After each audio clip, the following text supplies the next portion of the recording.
भगवान की, साचे दरबार की, सत्य सनातन धर्म की, भक्त और भगवान की, सब संतन की। सभी प्रेमी शांत बैठ जाएं। और सेवादार जो हैं, कुछ महिलाओं पर छोटे छोटे बच्चे हैं, कोई रोता है, कोई कुछ होता है, उनकी देखभाल करते रहें। कोई पानी मांग रहा है तो पानी दे दिया करो। सेवादार सेवा करें, आगे बढ़ करके खड़े रहें, इधर उधर खड़े रहें, आधा घंटा के लिए इधर उधर खड़े रहें। पीछे कोई कहीं है समस्याएं देखो।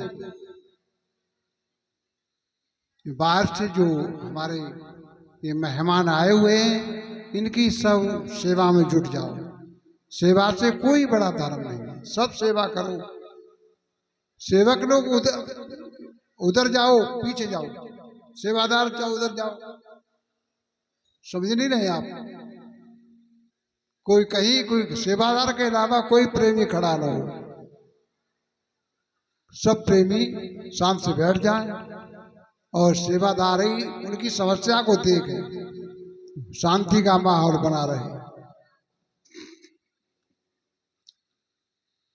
बोलिए सच्चिदानंद भगवान की जय। तो प्रेमी सज्जनों, आज गुरु पूर्णिमा हमारे भारत देश में जिन जिन गुरुओं के पास जैसी व्यवस्था है, वैसी व्यवस्था से सब मंदिर मस्जिदों में, गुरुद्वारों में और आश्रमों में ये गुरु पूजा मनाई जा रही है सब जगह। ये गुरु पूजन जो है परंपरागत चीज है। ये हम पूजा पाठ जो करते हैं उन अवतारों की, उन्होंने भी सारा जीवन अपना गुरु सेवा में लगा दिया। आपको प्रमाण मिलता है, श्री कृष्ण भगवान 7 वर्ष तक गुरु सेवा में लगे रहे। 7 वर्ष तक। वो तो भगवान थे, फिर उनकी सेवा में क्यों लगे रहे?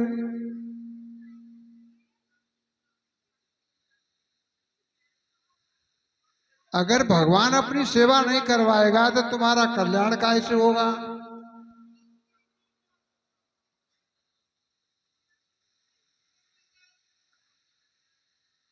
किसी की भी सेवा करो, सेवा का फल मिलता है, पर सबसे ज्यादा फल किसका मिलता है?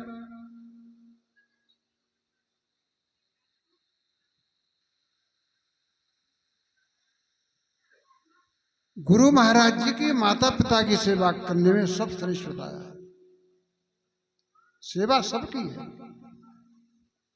पर माता पिता की सेवा और गुरु की सेवा, इससे बढ़कर के सेवा कोई नहीं। क्यों कि गुरुओं की सेवा तो भगवानों ने की।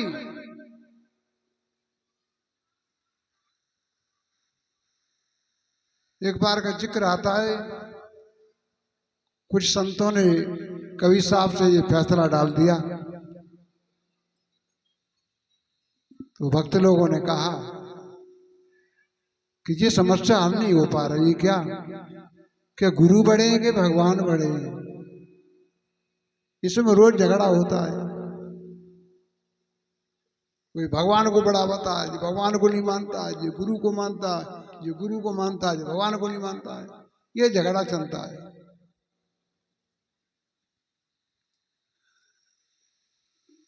उन्होंने अपना ख्याल दिया संतों ने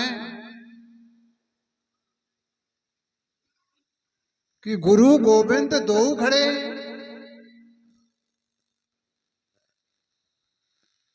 अब इनमें से पहले पाए किनके लागे?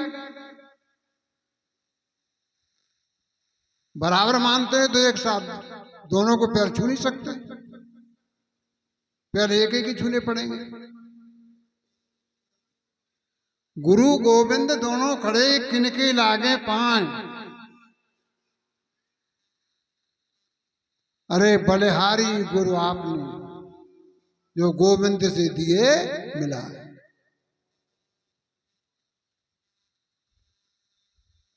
गुरु को बड़ा बताया। आज गुरु पूर्णिमा का पर्व है।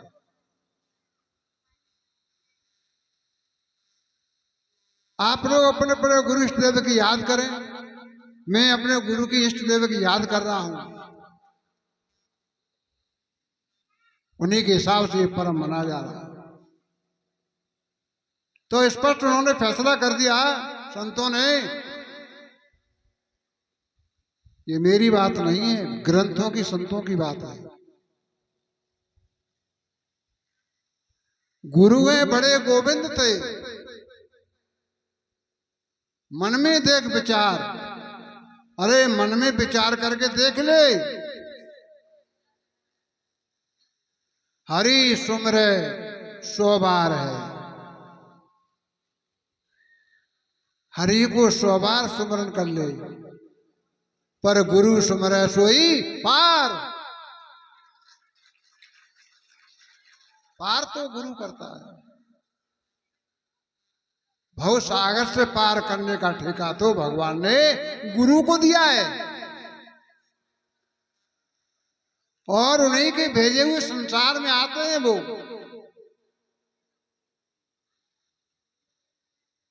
वहां से सौदा लाते हैं, उस सौदा को बांटते हैं संसार में।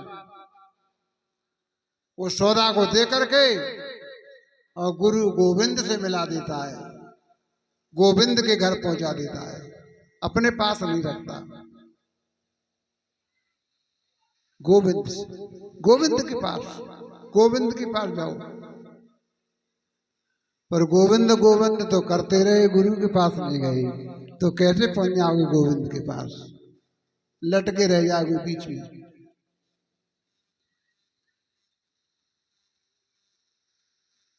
लटके रहे। तो कहने का तात्पर्य है, सबसे बड़ा संसार में प्रेम है।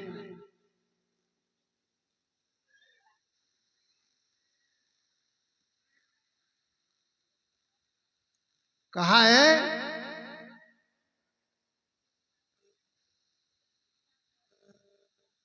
हर एक प्राणी के अंदर वो पूर्ण शक्ति छिपी हुई है, पर केवल उस पूर्ण शक्ति से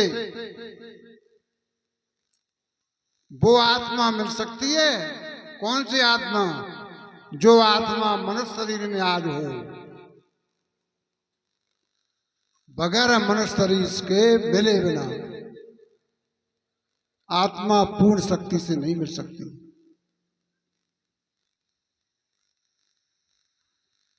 नानक साहब संत कहते हैं,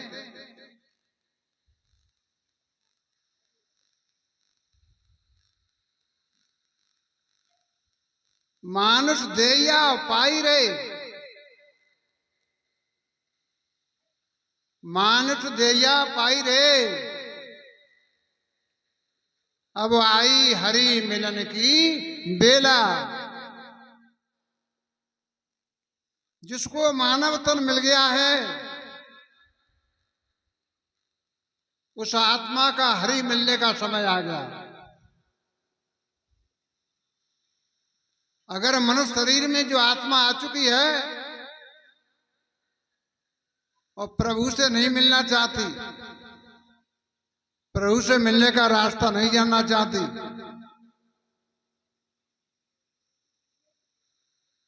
तो आदमी मनुष्य शरीर में होता हुआ भी अपनी आत्मा का हनन कर रहा है। अपनी आत्मा का हनन करने वाला हो या दूसरी आत्मा का हनन करने वाला हो, इन दोनों को आत्महत्यारों का ही लोग दिया जाता है। देखो वेदों को उठा करके, देखो महान पुरुषों की वाणियों को उठा करके, ये मौका मिला है बड़ी असीम कृपा, बड़ा असीम कृपा किया भगवान ने।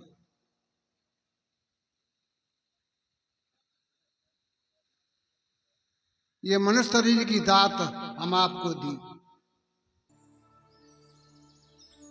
बड़ा कृपा की। मनुष्य शरीर में जो आत्मा आ चुकी है उसके सारे दरवाजे खुल जाते हैं, वो आत्मा कहीं भी पहुंच सकती है।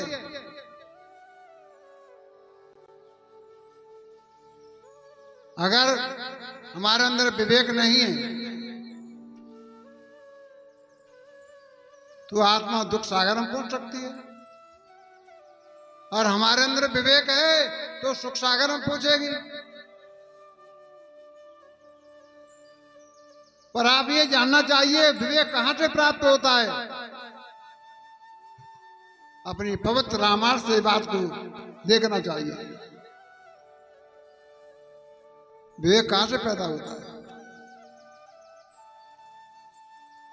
विवेक कोई पसारी की दुकान पर नहीं मिल जाएगा। हमारे पास पैसा बहुत है, हमें क्या जरूरत फकीरों के पास जाने की, वहां से खरीद लेंगे पसारी की दुकान से। पसारी की दुकान से विवेक नहीं मिलता है।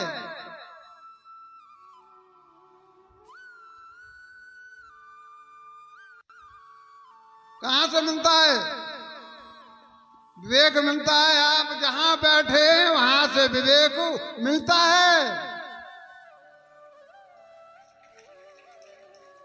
रामायण से पुष्टि करें, बिन सत्संग विवेकन होई,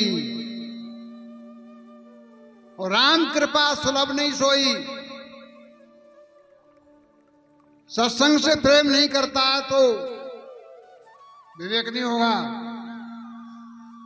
और राम की कृपा नहीं होगी तो मनुष्य शरीर नहीं मिलेगा, ये सत्संग सुलभ नहीं होगा। राम कृपा बिन सुलभ न सोई।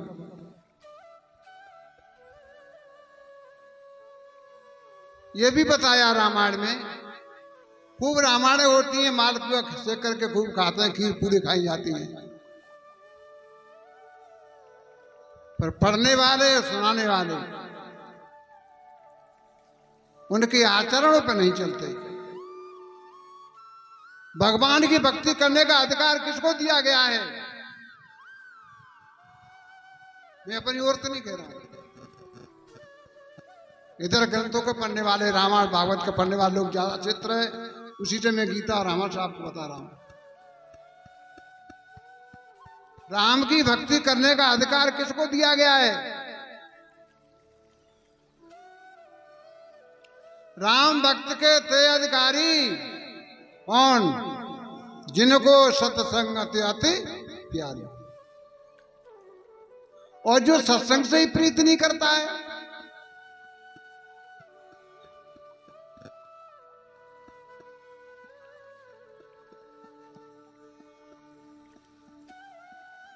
जो सत्संग से ही प्रीत नहीं करता है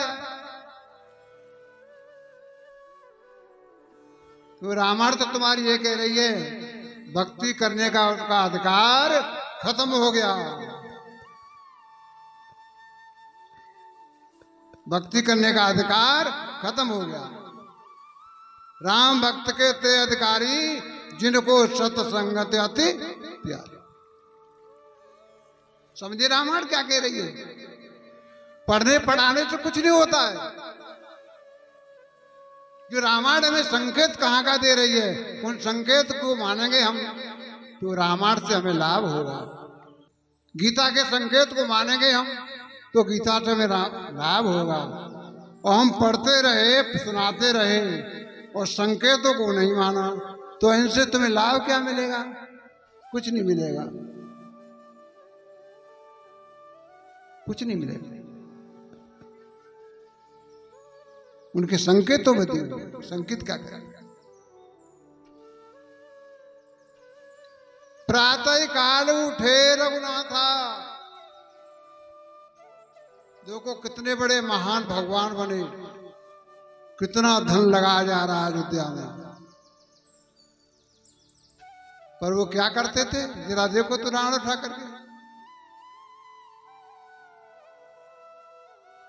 मात पिता गुरु नावै सीसा।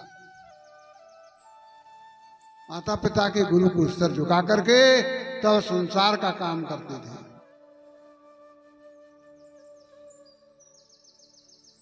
गुरु के बिना, आज्ञा के बिना धनुष यज्ञ में धनुष की तरफ भी नहीं जा रहे। आदेश हुआ, इतनी देर में काम कर दिया राम आदेश के साथ। जीव का कल्याण जब ही होता है जब जीव गुरु की आज्ञा का पालन करता है। आज्ञा का पालन।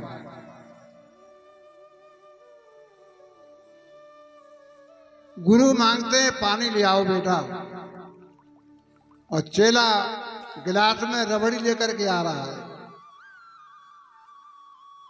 तो रबड़ी देख करके वो गुरु खुश हो जाएंगे? नहीं होंगे। वहां मन की चल रही है, गुरु की नहीं चल रही। गुरु की चलेगी तब कल्याण होगा। गुरु पानी मंगा रहा है तो पानी दो, गरम मंगा रहा तो गरम दो, ठंडा मंगा रहा तो ठंडा दो। अपनी मर्जी नहीं। मन की बात न मानो साधु, मन की बात न मानो रे। संसार में दो चीज शक्तिशाली है, एक गुरु कल्याण के लिए शक्तिशाली होता है, और मन जो होता है आत्मा को संसार की तरफ झोंकने के लिए वो बलवान होता है। तो सोचो तुम किसकी मानना चाहते हो? वेद धर्मग्रंथ तो कहते हैं गुरु की मानना चाहिए, मन की नहीं। ये मन तो ऐसा है कि हमेशा तुम्हें भक्ति मार्ग और गुरु के चरणों से अलग करना चाहता है। हमेशा मन अलग करना चाहता है। अरे राधा ने तो यहां तक कहा, अरे उदो जी मन भय 10-20, एक मनता तो गया शाम संग, अब कोरी काटे खीस। मन न भय 10-20, एक ही मन है, कहीं लगा दो। वो अर्जुन क्या कहते हैं? अर्जुन से भगवान कृष्ण ने कहा, हे अर्जुन 10 इंद्रियों को वश में करने में तू क्यों लगा हुआ है? एक एक इंद्रियों को वश में करेगा तो कब तक कर पाएगा तू? 10 इंद्रियां हैं। हम तुझे उपाय बताते हैं, क्या खाली एक मन को तू वश में कर ले तो इंद्रियां सब अपने आप वश में हो जाएंगी। मन बसने की वश में करने की बात आई तो अर्जुन क्या कहता है? हे प्रभु अगर आप मुझे आदेश दे दो तो गांडीव धनुष के द्वारा पृथ्वी के टुकड़े कर दूंगी, आकाश में छेद कर दूं मैं, पवन की गठरी बांध दूं मैं, ये असंभव चीज में संभव कर दूं, पर मन बस करने में मेरी ताकत नहीं है, ये अर्जुन कहता है। तो श्री कृष्ण ने लय में लय तो नहीं मिलाया कि अर्जुन कठिनाई तो ठीक है ऐसी होती है, पर मन बस में होता है कि कैसे? वैराग्य और अनन्य अभ्यास के द्वारा। संसार से वैराग्य हो और गुरु जो ज्ञान देता है उस ज्ञान का अभ्यास करने वाला हो, उसका मन बस में हो जाता है। और कोई उपाय नहीं है मन बस में करने का, और कोई उपाय नहीं है कल्याण का, कोई उपाय। तो कहने का तात्पर्य है कि भाई बार बार यही कहते हैं हम तो, ईश्वर जो शक्ति जो है एक पावर है, वो एक एनर्जी है, वो उस सब में समाई हुई है, वो आपके अंदर भी समाई हुई है। और आप उसमें समाये हुए हैं, वो तुम में समाया हुआ है।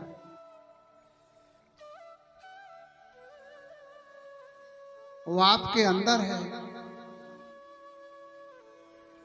तो ये हमारी समझ में तो आता नहीं, लोग सारी दुनिया का क्यों चक्कर काटते हैं,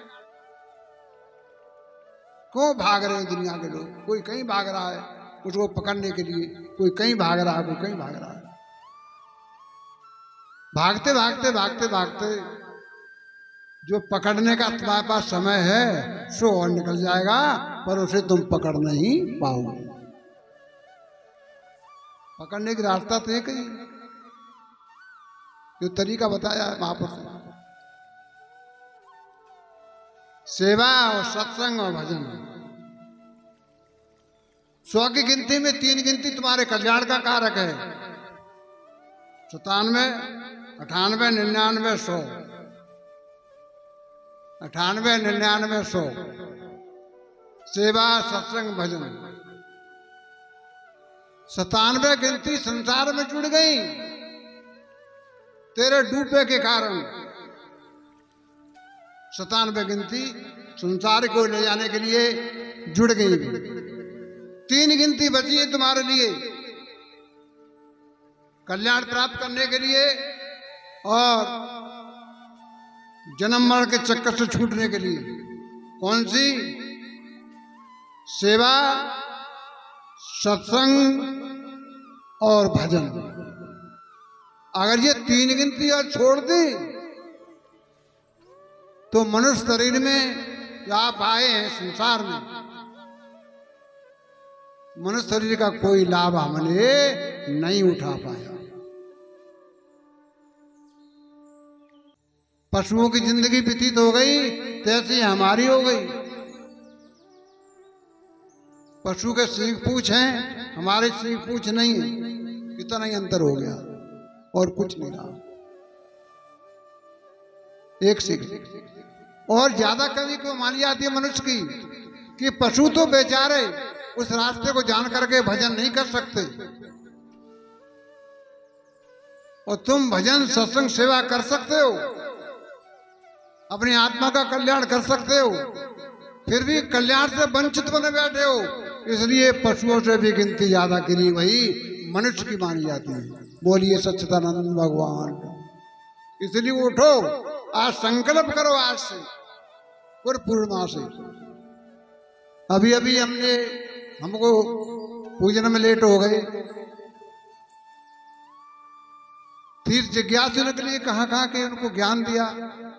30 लोगों ने दीक्षा लिया और बाकी लोगों को हमने कहा कि समय नहीं रहा है, आगे हम ज्ञान देंगे, इतवार को आएंगे तब देंगे। कहाँ कहाँ से लोग जिनकी समझ में आ रहा है ज्ञान लेकर के प्राप्त कर रहे हैं। एक दरोगा ने ज्ञान लिया तो वो कह रहा था, महाराज जी इतने दिन मेरे 40 वर्ष मेरे बेकार चले गए, ये सही रास्ता तो मेरे आज मिल पाया नहीं। आज की बात नहीं, अभी पहले की बात, आज मिल पाया